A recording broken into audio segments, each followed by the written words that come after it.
The clock ticks. Rain taps the window. Outside, fireworks crack and bloom, brief, garish roses against the November dark. I sit here, book in hand. The leather's cracked now, soft as old skin, the gilt lettering faded to ghost traces. The myths and legends of the British Isles. My fingers know every ridge of the spine, the way they know the creases of my own palms.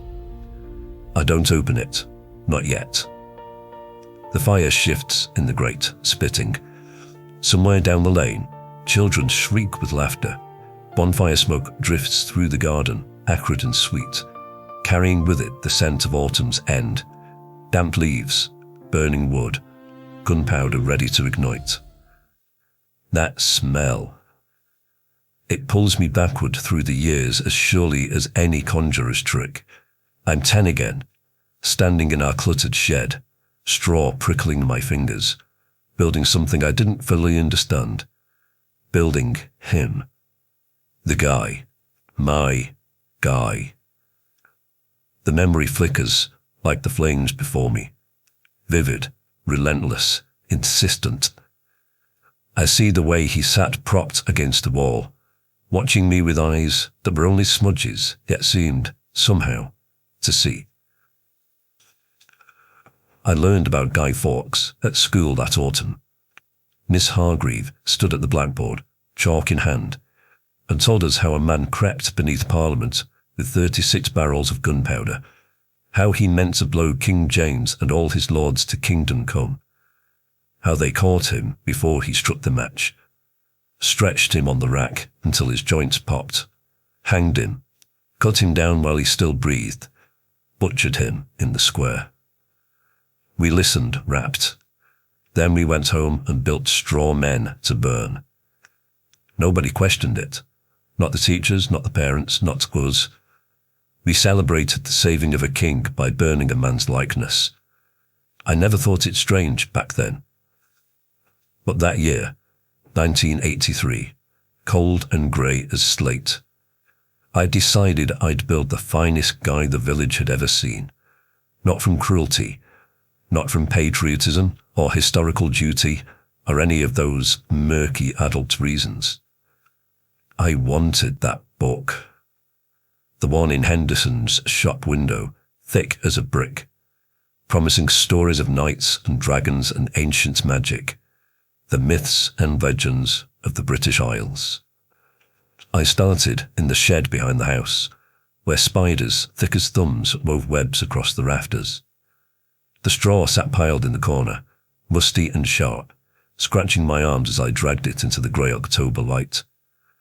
Father's old work shirt came first, stained at the collar, one sleeve torn. I stuffed the arms with straw until they bulged, then lashed the cuffs with garden twine. Trousers next, patched at the knees, legs bound tight at the ankles. The body grew beneath my hands, lumpy and misshapen, almost human. I worked alone for those few days. The garden smelled of frost and damp drifting over the washing line where Mother's sheets hung limp. My breath misted in the cold. For the head, I crumpled newspaper into a ball, wrapped it in sacking, drew the face in chalk before painting over it with poster paint from school. 2 eyes, dark and solemn. A mouth. Not grinning, not cruel, just quiet, almost sad. When I stepped back, the guy sat propped against the garden wall, slumped but dignified, arms crossed over its straw belly. The ragged felt hat I'd found in the dustbin fitted perfectly, tilted just so. Mother appeared at the back door, dish towel in hand. "Finished?" she asked. "Nearly," I said. She approached slowly, hugging herself against the wind, stopped a few feet away. "It's uncanny," she murmured. "What do you mean?" Looks too much like someone. Her fingers worried the towel's edge, like it's waiting. I glanced back at the guy.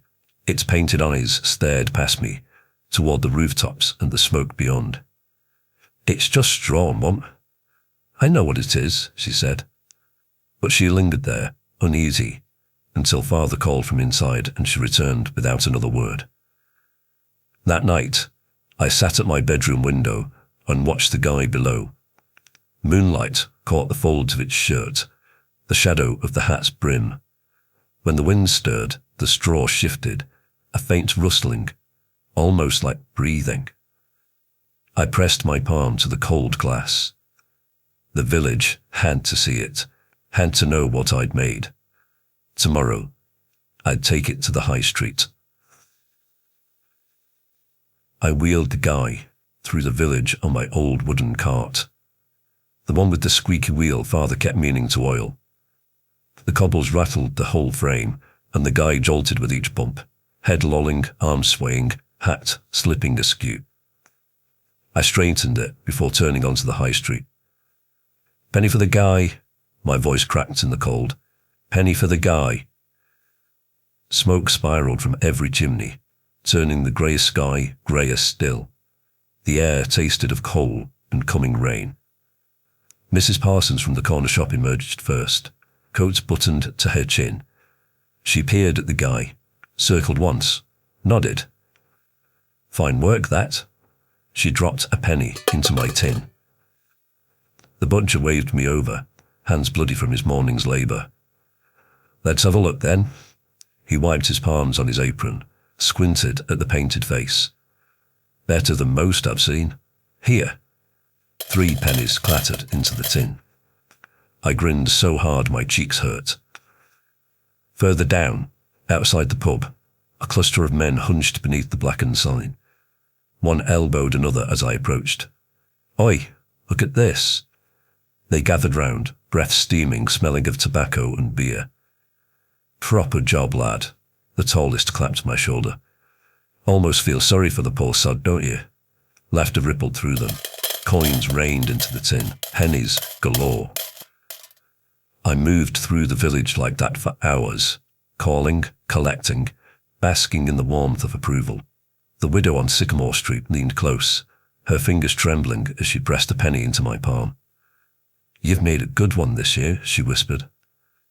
Something in her voice made me glance back at the Guy. Its eyes, just paint, just poster paint, seemed fixed on me. I wheeled on. By the time I stopped beneath the lamppost near home, dusk had thickened to near dark.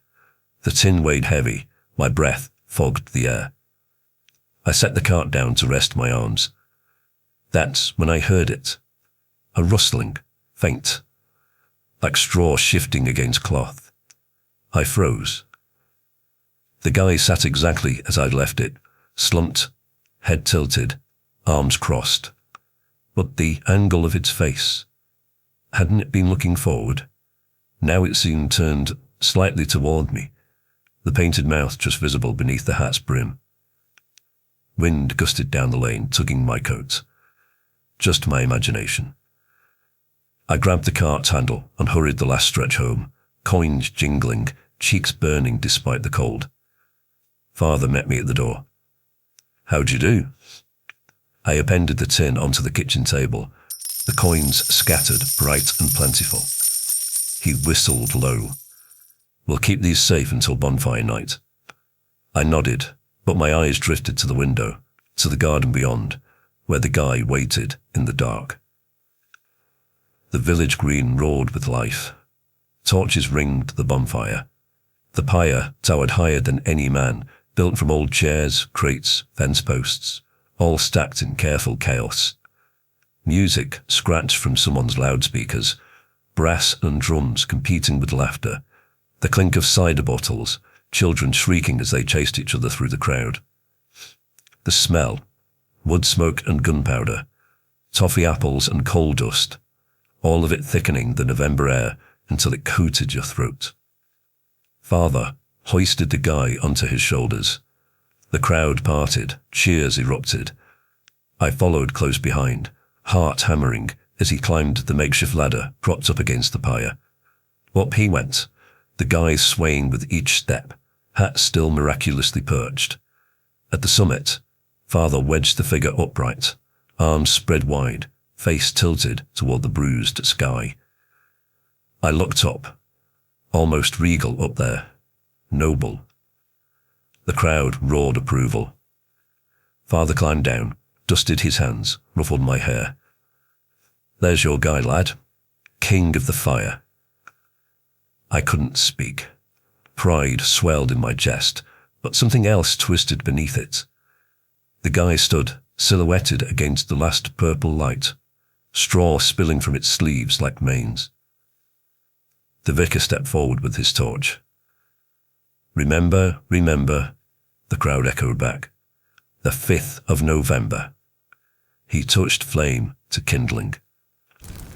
Fire caught instantly, racing through dry wood, leaping upward with greedy fingers. Heat slammed into my face.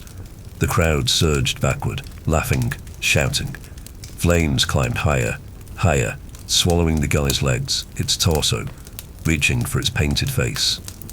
Sparks burst skyward like escaping souls. The figure seemed to writhe as fire consumed it, arms curling inward, head dropping forward as if bowing. The hat ignited, became a crown of flame. My eyes stung. From smoke, I told myself, just smoke. Mother's hand found my shoulder, drew me against her coat. He's burning bright for you, love, she said. I nodded, unable to look away, lump hard in my throat. Fireworks exploded overhead, white stars, red comets, blue cascades that rained down like frozen tears. The guy collapsed inward, limbs blackening, straw turning to ash. The mask cracked, split, fell away into embers. The crowd cheered louder.